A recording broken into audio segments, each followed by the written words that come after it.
Hello and welcome to the Hampden Roar Podcast. We are here to discuss the conclusion of the transfer window and how it has fallen for some of the Scotland players' moves that have transpired or perhaps didn't in the end. However, you're tuning in. Thank you again for listening to the Hampden Roar. We're on Spotify and iTunes and various podcast host sites as always. We're now on Instagram and YouTube as well. Just search for Hampden Roar Podcast if you prefer visuals along with the audio. We'll be uploading all the episodes onto YouTube and just various clips from the episodes onto Instagram to try and share the word a little bit. So we're continuing our World Cup build-up with the weekly structure, trying to keep it as best we can to one a week. If you'd like to reminisce about our previous tournament success and qualification for Euro 2020, you can search for my book, A Nation Again, which is also available in audiobook format on Amazon, Spotify, etc. And you can hear the Scotland squad reminisce and recall our journey to the Euros in 2020, became 2021. It's in their own words and voices and their memories. So if anybody who wants to give it a chance, please do. Thank you very much, and I hope you enjoy it. Now, we're here to discuss how the transfer window went for the Scotland squad. I'm joined by Thomas Mackintosh of BBC down in London. Hello, Thomas, Scotland home and away fan. Good evening, gents. Good to be on. And alongside, as well as Thomas, alongside me, your creator and host Andy Bargh, is Calum Brown, British football commentator. Hello, mate. Hello, Andy. How we doing? We're doing well, Callum. Thank you for coming on as always. Two regulars back in the Hampden Roar, so let's get stuck into it with the biggest story, I think, of the transfer window, and that is Kieron Bowie heading to Serie A.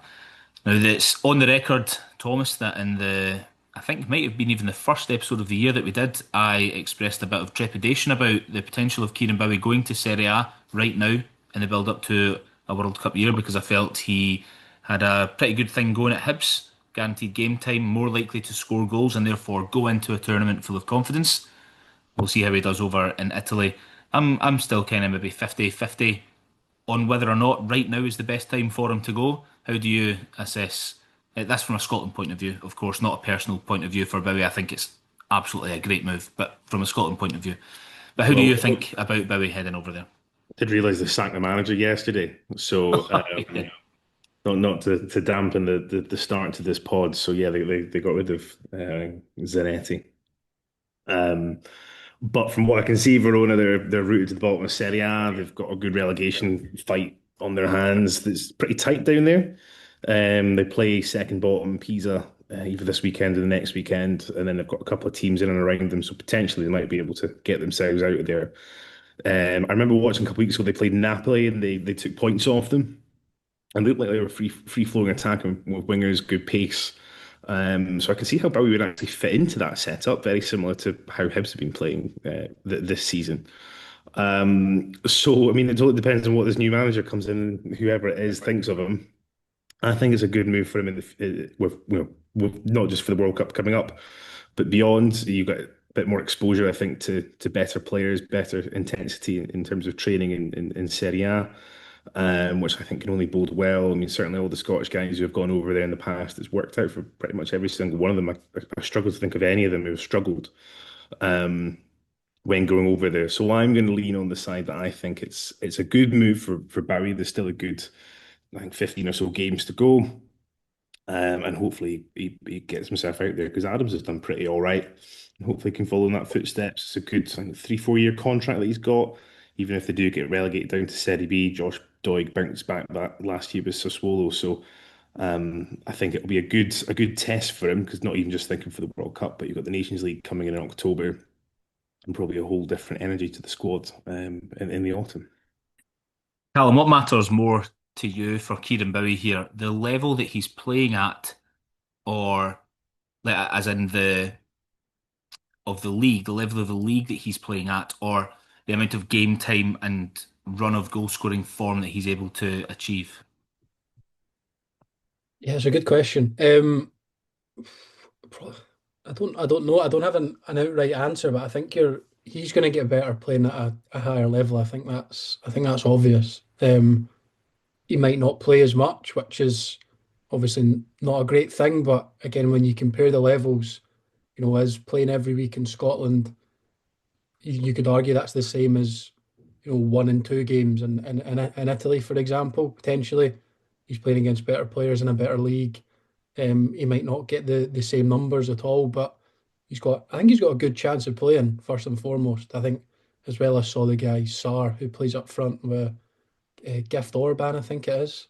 Um, they usually play as Thomas said, the sort of 3-5-2 with two strikers. So that Sar gets sent off at the weekend, so potentially could come in. But yeah, I think I mean not me personally, but I think a lot of people would still maybe look at it. I mean, you look at Shankland over the years as well. Like he went to the Euros off the back of was that a 30 odd goal season in Scotland.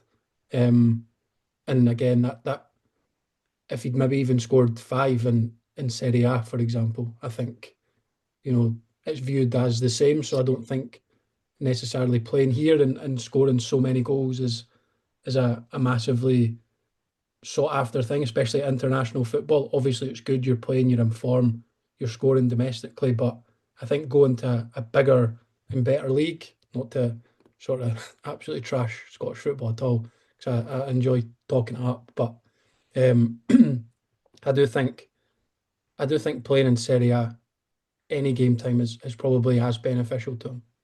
Yeah, to be honest, even if Verona do get relegated, I would argue he's probably better playing in Serie B than the Scottish Premiership. I would imagine that that Serie B, if you were to amalgamate it with the Scottish Premiership, would see far more Italian sides finish above Scotland sides. It's just my guess, having been to a few Italian games over the years and watched a lot of the Scottish Premiership. So even if Bowie does end up playing like Josh Doig a season in the second tier, don't think that's going to derail his long-term promise for the national team. And if he does go on a streak, for example, if Verona do get relegated and his score and starts next season scoring five, six, seven goals, I would say that is the equivalent really of what he was doing up here or better, Thomas, if we hypothesize.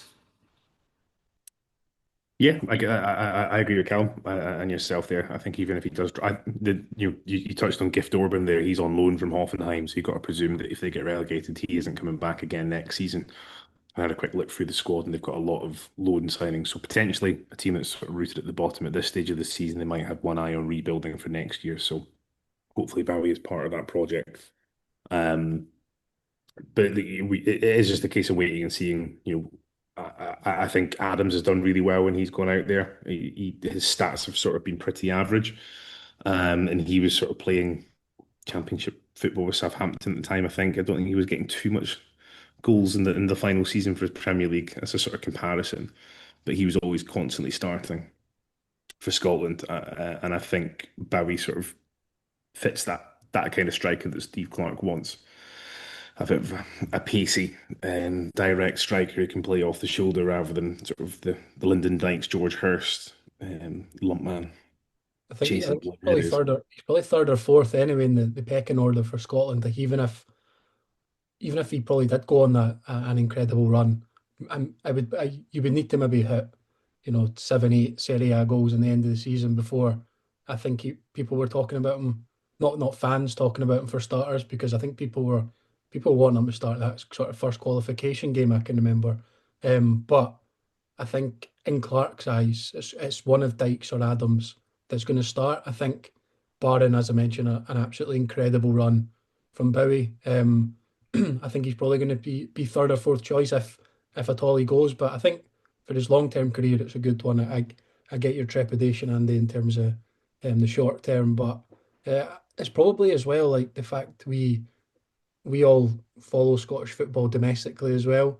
It's kind of more of an interesting one, whereas when we'll flick through the leagues on a Sunday evening or whatever, and you go, oh, there's Bowie scored in Serie A or whatever. I Yeah. think it kind of it's a bit gives a bit more gloss to it, if that makes sense. If you go, oh, he scored against Livingston this week, or he scored against Motherwell or whatever, it's kind of a oh well, we know he can do that. Is that kind of Yeah, yeah. international level? But if he's doing it in that kind of top five league, then I think it brings a bit more clout to it.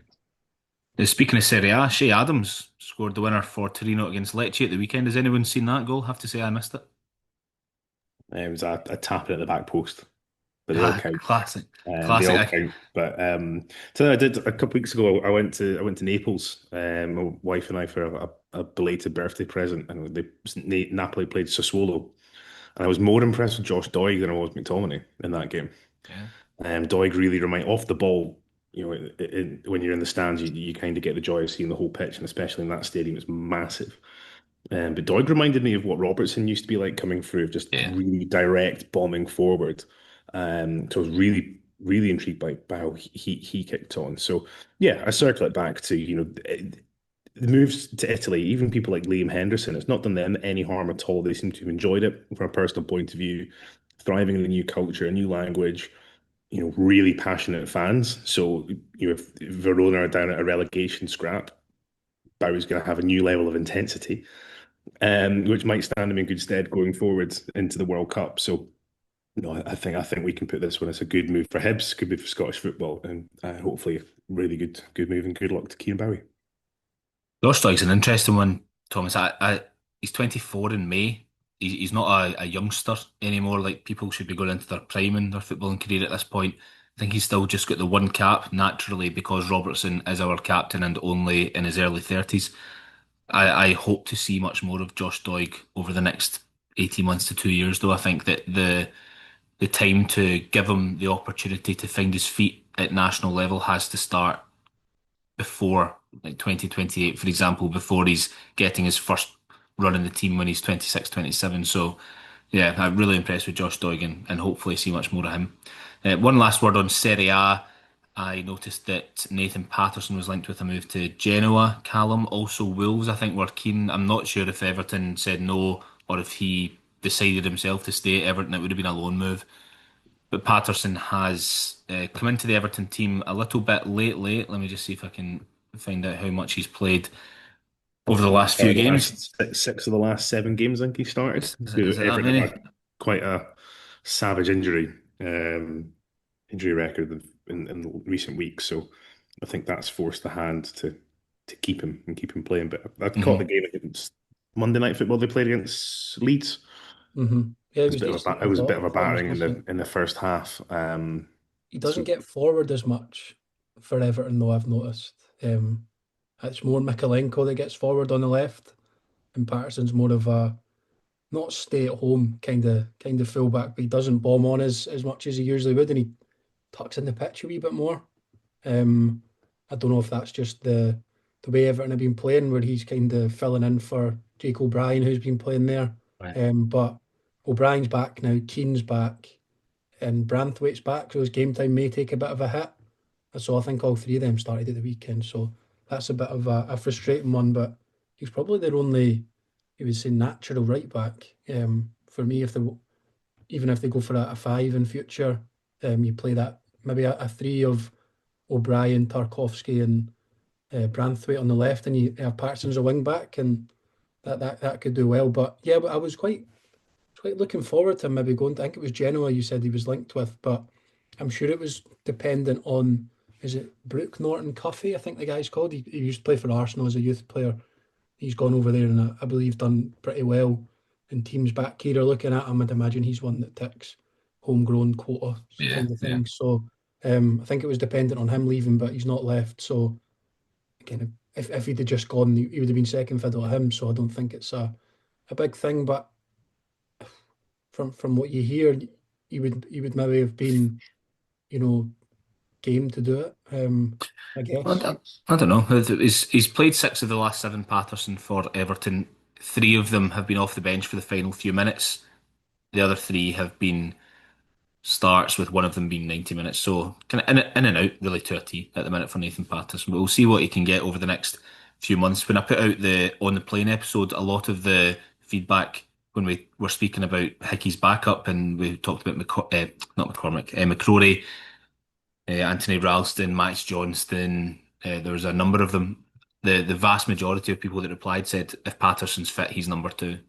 Like it was really quite loud in favour of him actually. So yeah, we'll see if Patterson can get much more game time at Everton between now and the end of the season and maybe sneak into the World Cup squad. Someone who's made a move to what he thinks secure his place in the World Cup squad because of game time and hopefully a run of form is Lyndon Dykes, Thomas, off to Charlton Athletic and already off and running with the goals. I think in his third or fourth appearance he scored away to Leicester. I think a necessary move for Dykes. He's someone that probably would have gone anyway, but it's better to see him in a team that's hopefully going to give him a lot more opportunity to flourish.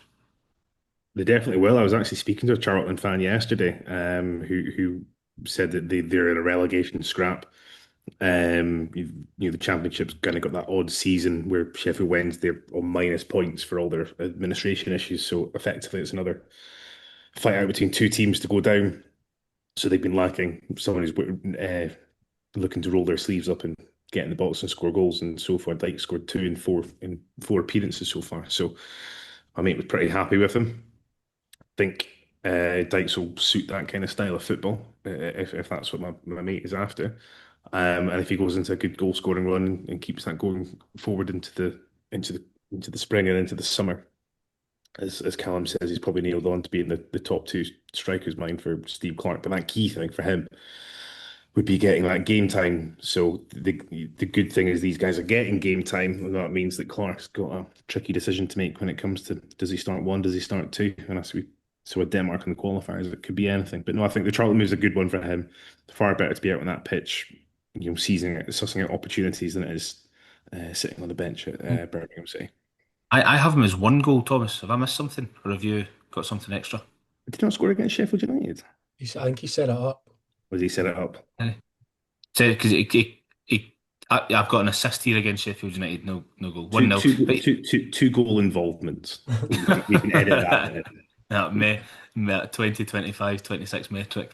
But look, it's brilliant for him. If you look at Callum at the end of his Birmingham days, he's getting a dozen minutes here, 25 there, coming off the bench for half an hour, not coming off the bench, 4 minutes, 17 minutes.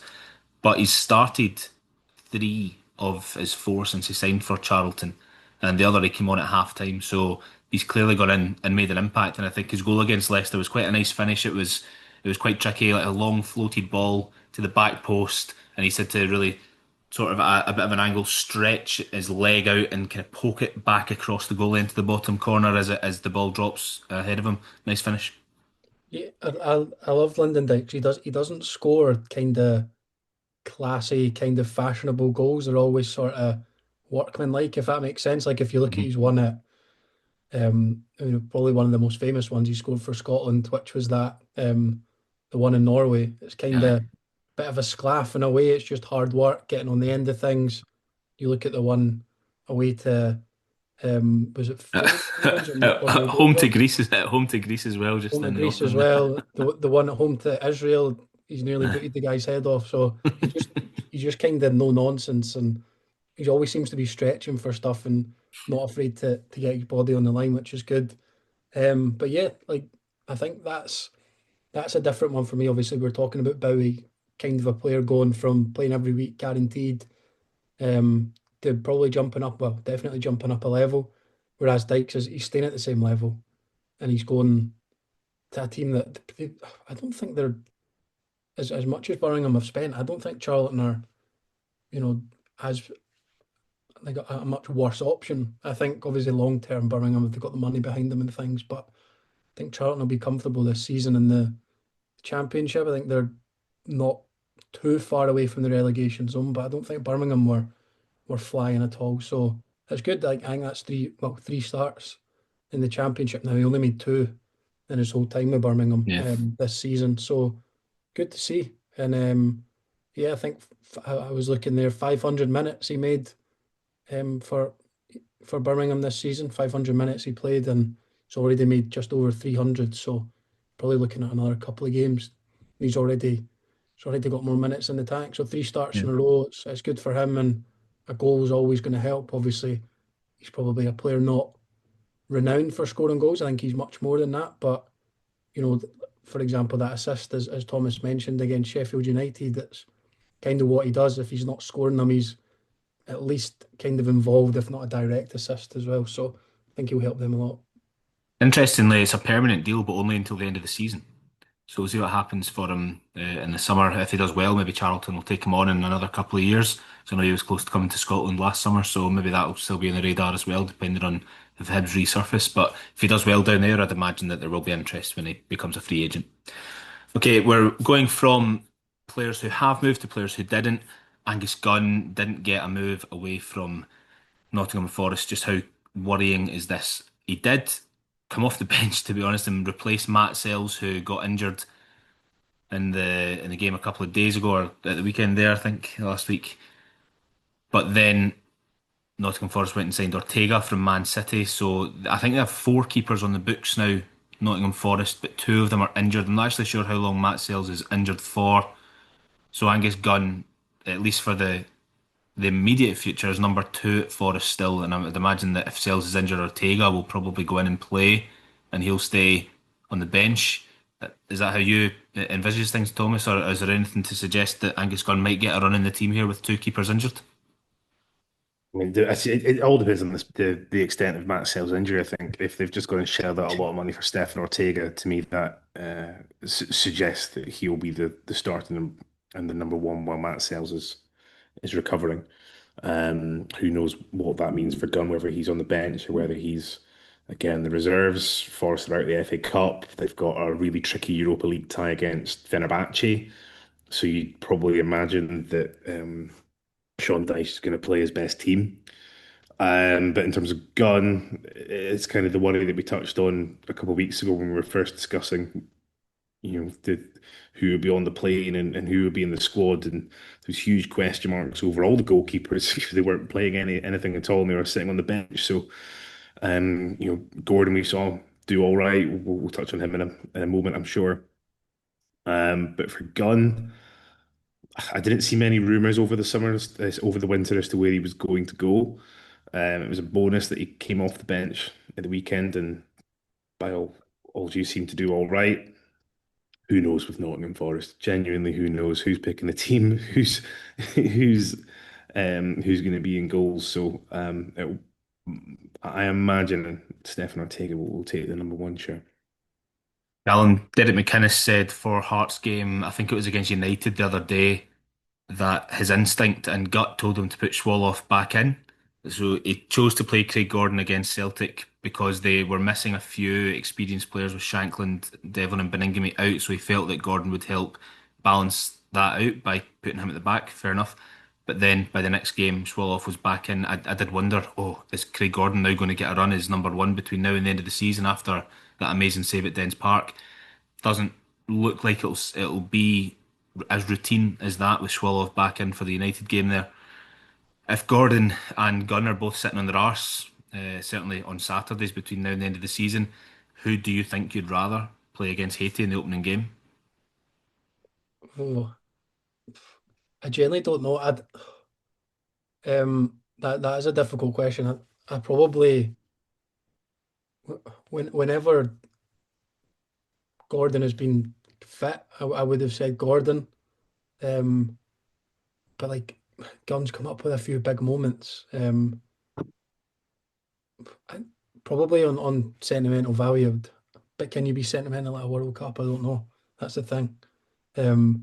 Probably it just will come down to who plays probably the most. I think that's we've spoken a lot in this and over the last few months about like there'll be players that don't play as much at club level, but they're just probably too good to leave out, if that makes sense. But I think they're kind of level on ability, and I think that it probably is one of the only positions that come down to just game time. I think it's important as a goalkeeper as well.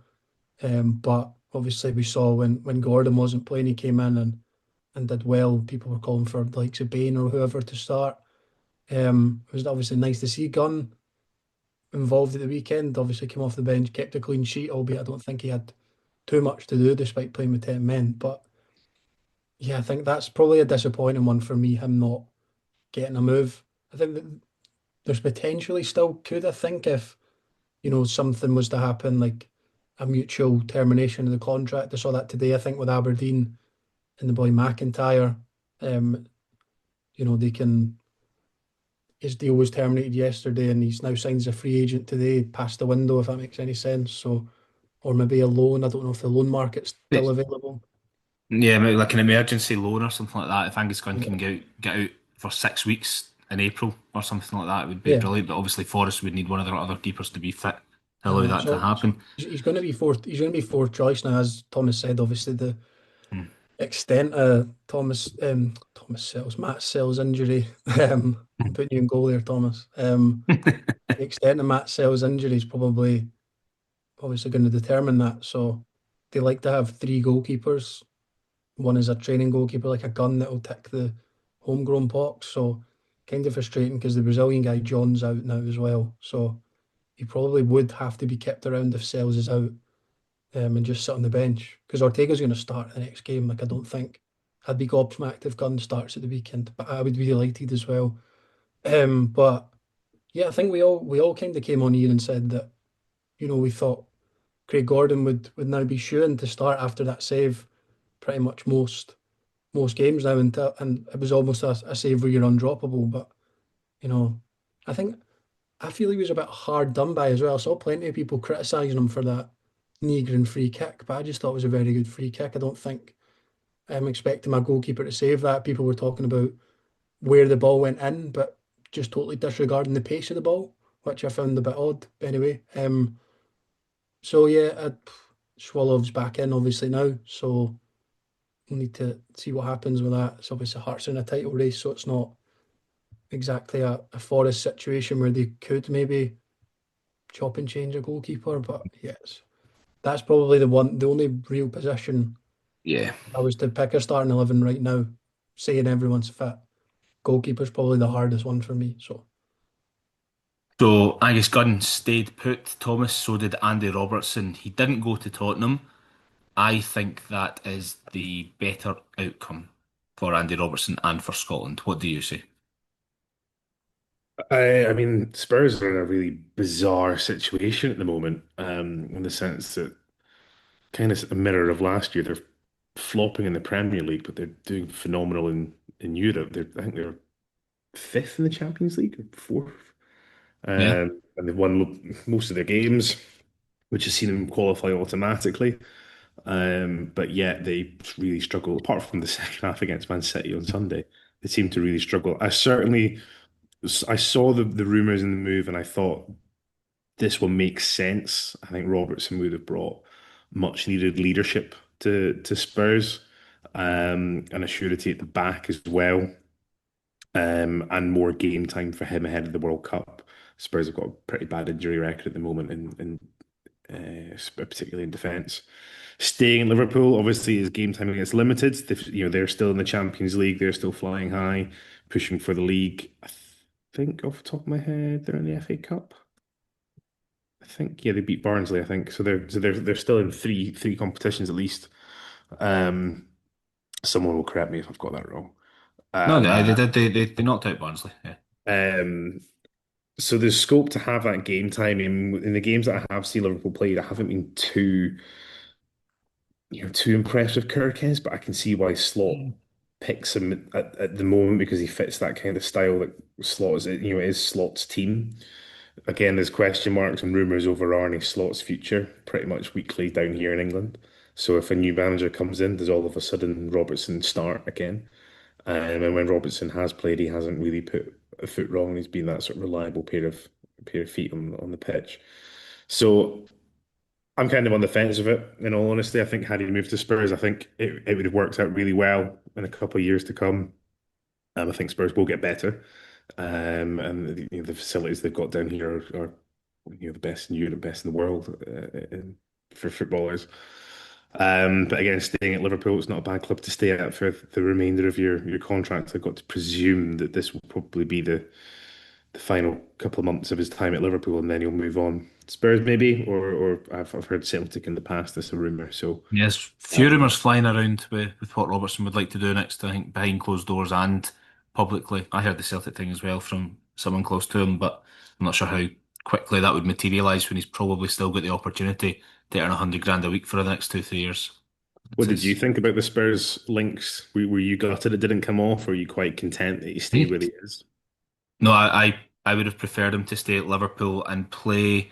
I know that Liverpool aren't as good as they were last season, but I'm so kind of unimpressed and uninspired by how Spurs can't find any consistency that I would prefer him to contribute and play in a team like Liverpool than be part of a team that's underwhelming and struggling like Tottenham. I don't think that whether Andy Robertson plays 15 games between now and the end of the season for Liverpool or 25 games between now and the end of the season for Tottenham, I don't think that would really change how ready he is or physically prepared he is for a World Cup. And I would prefer him to continue on at Liverpool to the end of his contract and then just see what's next for him at the end of the season. I think that he would have more joy personally with Liverpool as well. And I just always like to see Scotland players part of a team that is doing well or in this example better than what the alternative is. I can't see Tottenham going far in the Champions League anyway. I kind of back Liverpool actually to go on and do quite well in the Champions League. So I would prefer Robertson or did prefer Robertson to stay there. Yeah. I'm looking at the last few games for Robertson here. He has played against Inter and Qarabağ in the Champions League since the start of December. But league games since the 3rd of December. Bench, 12 minutes, 1 minute. Bench, 66 minutes. Bench, 12 minutes, 45 minutes. Bench. On the face of it, not great. See if that was to continue between now and May. I think that Robertson's an absolutely fine fettle to play and captain us at a World Cup, Callum. I always go back to the Euros where I think a lot of our players looked like they were a bit burnt out. Mm. Robertson, McGinn, players like that who probably played every single minute for their club near enough. So I don't necessarily think it's a bad thing that Robertson's not. Obviously, ideally in an ideal world, you want most of your players to be starting every single week, but I think it's all right if Robertson plays every second game. I don't think him going to Spurs we'd have got a 10 out of 10 left back as opposed to a 5 out of 10. I don't think that's the case. I think Yeah. we'll get a 7 either way. So Yeah. yeah, I'm not too bothered about it at all. Mm. Players that are injured for us right now, Shankland has still got another 4 to 6 weeks at Hearts. Ben Gannon Dokes expected to come back in April. Connor Barron, well, that was, they said 10 to 12 weeks about a fortnight ago, didn't they? So let's say still 2.5 months roughly for Connor Barron. John McGinn, I didn't actually see a number put on it. I think it was just has had an ankle operation. And any more light on that? I think when I was listening to Sky Sports yesterday, it was a couple of months, but I think he'll be back in time for the spring running. I definitely saw photos of him or footage of him in crutches sitting in the stands. So, with the rehab that goes into that coming back, he certainly won't be rushed back. So, I think you'll probably see him on the sidelines probably, that's a guess until April time. That's a Yeah, I guess. can't imagine he'll be rushed into the squad for the March friendlies. Can you? Nah, no No, chance. that'd be No way daft, to wouldn't do. I think it? it Yeah. was good to see Christie back as well. Yeah, yeah, Um, good. Having a look at the defenders. Don't think anybody. Sitter's fit right now. Tierney's fit right now. Don't think there's anybody in the defence that I'm missing that's struggling within, and certainly not anybody that's been in the squads over the last little while. Billy Gilmore, what's the situation there? I haven't seen a number on that either. I think the last again I saw was that's about February time. But again, Napoli are really struggling with injuries. Last weekend, they only were able to field 5 outfield players on the bench. Oh well, right. So they'll certainly try to be getting him back in the squad with De Bruyne out, Anguissa out. Gilmore's got a spot sort of ready and waiting, but again, I don't think they'll rush him back. But on the plus side, Lennon Miller's getting good game time. Yeah, yeah, very pleased to see Lennon Miller. And I think he'll be in the plane as well. I'm looking at here on Wikipedia at recent call-ups, and I'm seeing James Wilson's name. Let's have a wee quick chat about James Wilson. Who expected him to be moving to Tottenham Hotspur on deadline day? Caught me off guard. Well, initially it was Arsenal, thinking, "Oh my God, what is happening here?" And then Tottenham come in. It's a loan with an option to buy, I believe, to Tottenham. That's right, isn't it? And then Evan Mooney's gone from St Mirren to Arsenal for I think it's something like 600-700 grand on a permanent deal. I think they'll both be playing youth football for the next couple of seasons, if indeed that's the case. And I would imagine that they've been bought with a view to selling on for profit, in my pessimistic view. But good luck to the boys, Callum. I don't think anybody could begrudge them the opportunity to go down and be part of these clubs, even though they 100% maybe not in James Wilson's case right now, mind you, but 100% being more exposed to first team football up here. Yeah, as you say, good luck to them. I think sometimes probably scoff at it. Kind of English clubs sniffing around players at 16, 17, and then them just going down. But I think both Wilson and Evan Mooney as well I think they've seen a pathway at Hearts and St Mirren, and they've been in and around the first team. But I think they've probably given that a chance and then just gone, as much as we've had the odd minute here and there. It's not, they're in and around the first team, which is good, and they'll have developed from that. But it's not any significant kind of game time still. So I mean, I don't mind players who've tried it, tried to stay at the Scottish clubs and then gone. I think if you just, I mean, it's obviously money that we're talking life changing amounts of money. So yeah, good luck to them both, and hopefully, as you say, facilities will be incredible there. So But um, yeah, would this be any different, Thomas, if James Wilson was starting every week for Hearts this season and then he opted to go down to Tottenham and be part of their under 21s for the rest of the season? And suppose for Evan Mooney as well, if we look at his game time over the last, well, I'm looking here since mid-October, he's played 6 games, all of them off the bench, I believe. So it's not like he is a key part of the St Mirren team and he is being allowed to challenge himself against men on a Saturday, week in, week out, I suppose. I mean, the things put into perspective, from down here is that youth football in England is a very good level. I think a lot of the teams would probably do quite well against, my team Aberdeen. They would probably absolutely break Yeah. it apart. If Spurs under 21s played Aberdeen, they'd probably thump them. So it's definitely something to sniff out of the intensity, the level of coaching that they'll be getting, the exposure to the facilities, far more technical. I think it's a good move at this stage of their career and the age that they're at. Obviously, it's speculation, but Harry being a 20 goal a season striker for Hearts probably wouldn't have let him go. But then again, they've brought so many strikers in, and be very strategic in who they're bringing in with the Jamestown analytics that it's a good opportunity for James Wilson to go down south team with Evan Mooney. And it's an opportunity to prove himself in front of a lot of these coaches. And that's what you kind of sort of tend to see is there's a sort of level of trying to prove yourself in Scotland. And now it's another level of trying to prove yourself in front of a lot of these, under 21 first teamers. So I think it's a great move. Hopefully the loan turns into that permanent option. Was it 2.5 million? I think was the deal, which seems like an absolute steal for a player who's really talented and kind of burst onto the scene last year for us. And hopefully it's one for the future sorry, two for the future. Evan Mooney as Yeah, well. Hopefully he does well too. absolutely. That'll do us for the transfer window wrap up, lads. There hasn't been much drama. I mean, if Robertson had moved on, or if Angus Gunn had found a new club, or if anybody else had gone abroad, that would have been really interesting. But we've got a few keen to keep an eye on Bowie, see how he does out there. And we'll be back with another episode of the Hampden Roar next week. Can't actually remember what it is at the moment off the top of my head, but we will do the best we can to stick to one episode a week between now and the World Cup to keep things going.